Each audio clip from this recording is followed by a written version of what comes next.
Hello, I'm Anna de la Vega and welcome to the 6th episode of Flute Reboot on Adagio Live, the place where classical music happens. This episode is the last in season 1. Then I will take a little break before hitting the Romantic period and beyond, 20th century music, and also episodes on the legendary characters in flute playing like Marcel Moyse, Jean-Pierre Rampal, and James Galway. So far on Flute Reboot, and if you haven't listened, I can highly recommend it.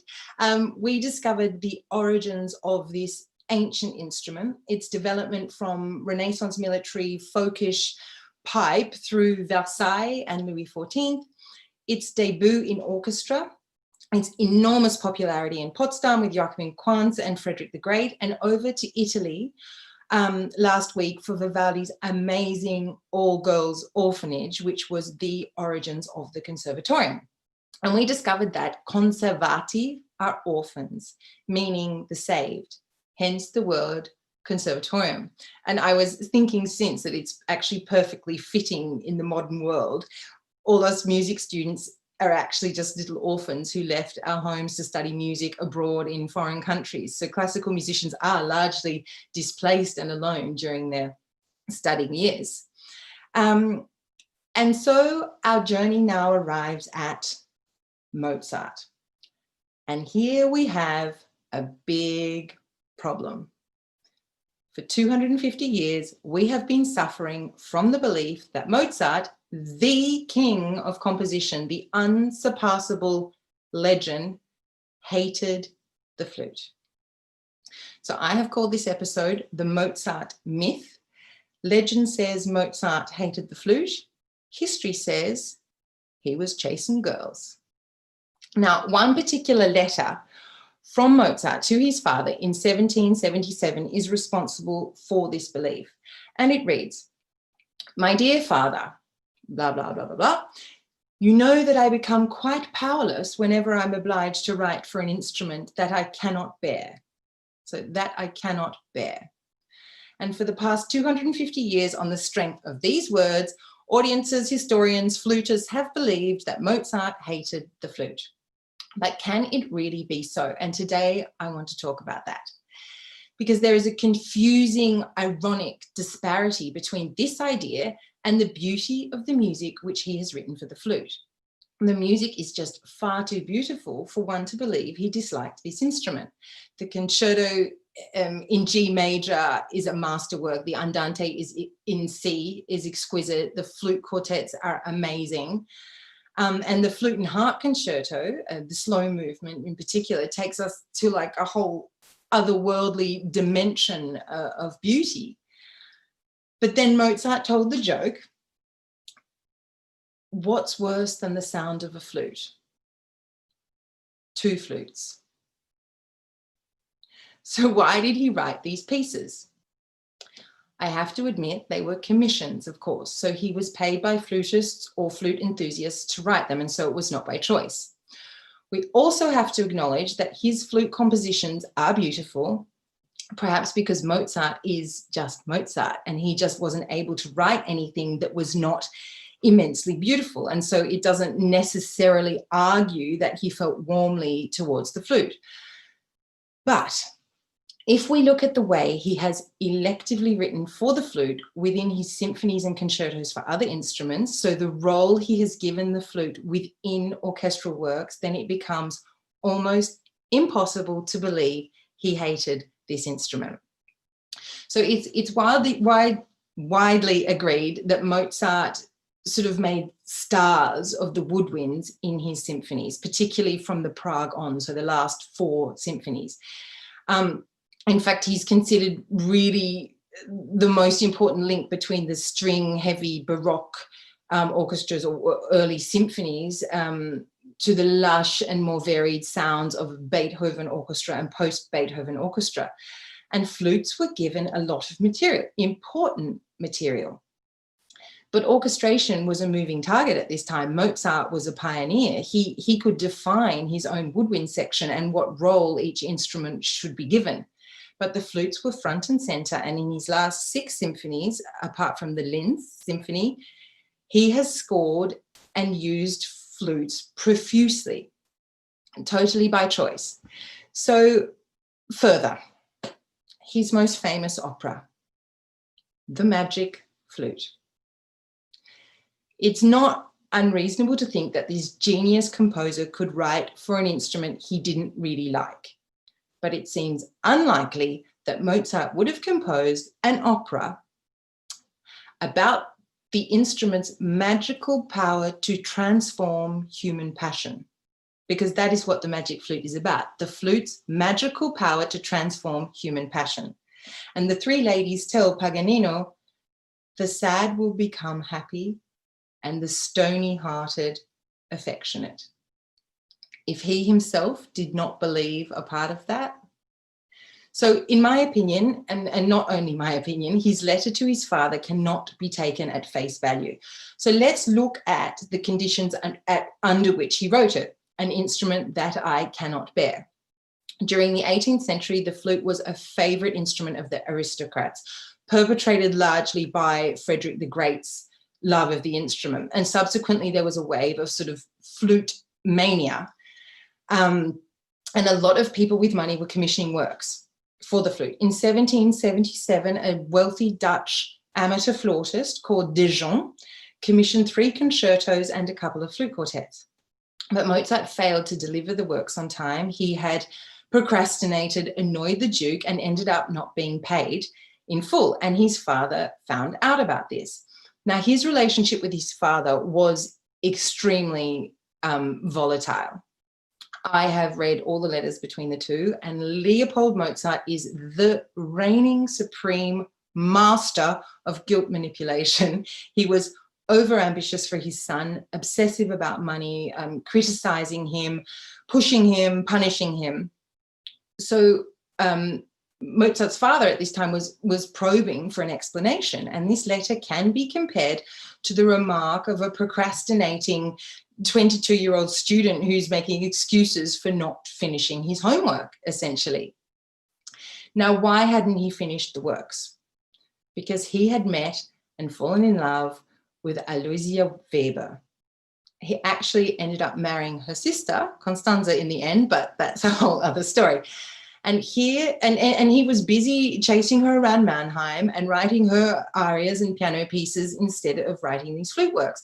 And Dijon flute composition turned into quite an annoying task, interfering with his lady plans. Mozart did, however, deliver 2 concertos and 3 flute quartets. There is a 4th flute quartet he wrote later in Vienna. So in total, we do have 4. But this poor Dutchman, not only was Mozart's commissions late and he didn't ever complete the commission, but the works were not even newly written. Mozart had run out of time. He fishes into the bottom of his suitcase, pulls out a concerto he had written for somebody else in Salzburg, but had brought it with him, fixes it up a bit and turns it into the G major flute concerto. And another concerto he'd written for the oboe in C major, he transposes up a tone, whacks it in D, adds a few fluty runs and melodic leaps, and gives it to Dijon. So essentially recycled music. Dijon was not impressed, pays him half the fee, and Mozart's father was beside himself. So Mozart turns around and essentially says, you know, well, it's just really tough writing for an instrument that I don't like, Dad. And there we have an explanation. But all in all, there, amidst his wild love affair and his procrastinating and his pulling old manuscripts out of his suitcase, we have the most valuable and beautiful music of our entire repertoire. What a man. Now I'm going to play you snippets of these concertos, and I'm actually going to play you my own recording, because you sit there listening to me bang on about the flute weekly and I haven't played you a single note except for on beer bottles. So here is my recording with my beloved English Chamber Orchestra. Firstly, we will listen to a bit of the D major flute concerto first movement.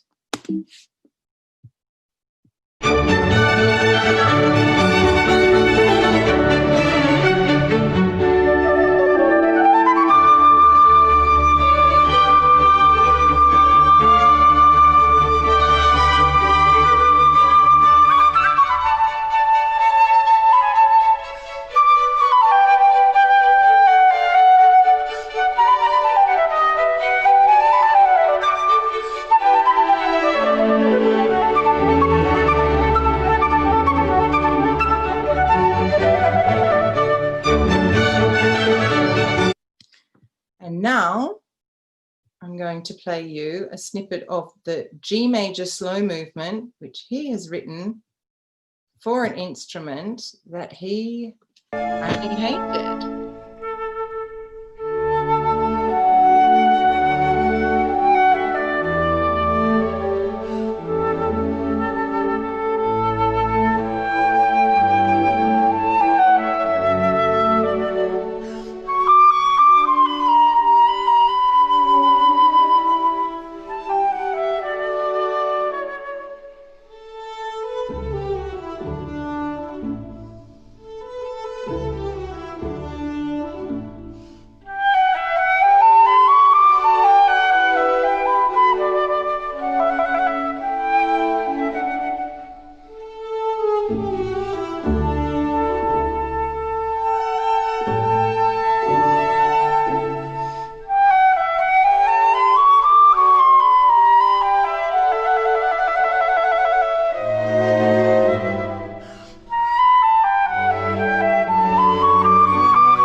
So you're probably wondering how this music was played on the one-keyed traverso flute, because it's quite demanding.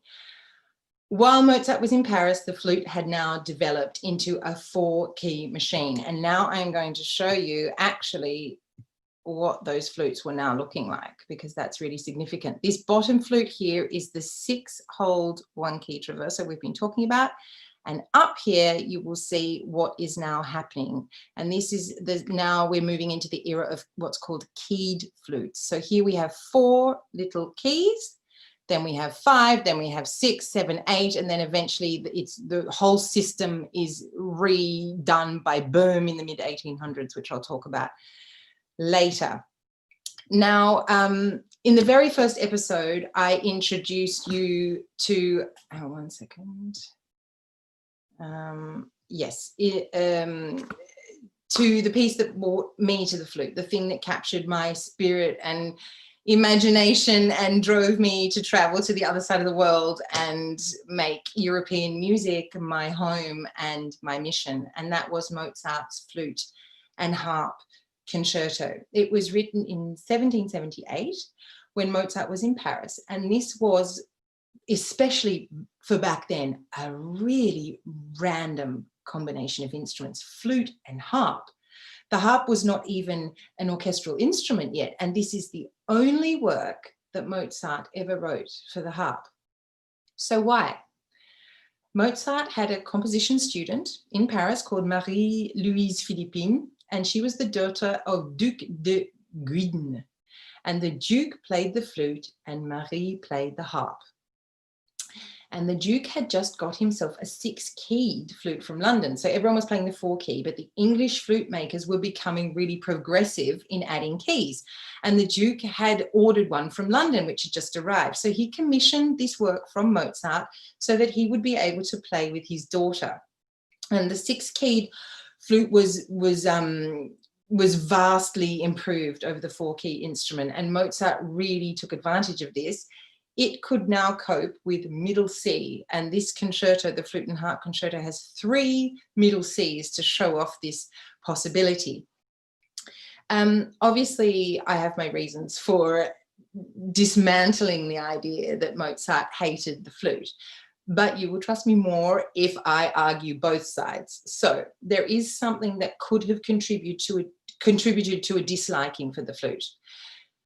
As mentioned, there was the flute became super vogue among royalty and aristos after Frederick the Great, and here may lie the problem.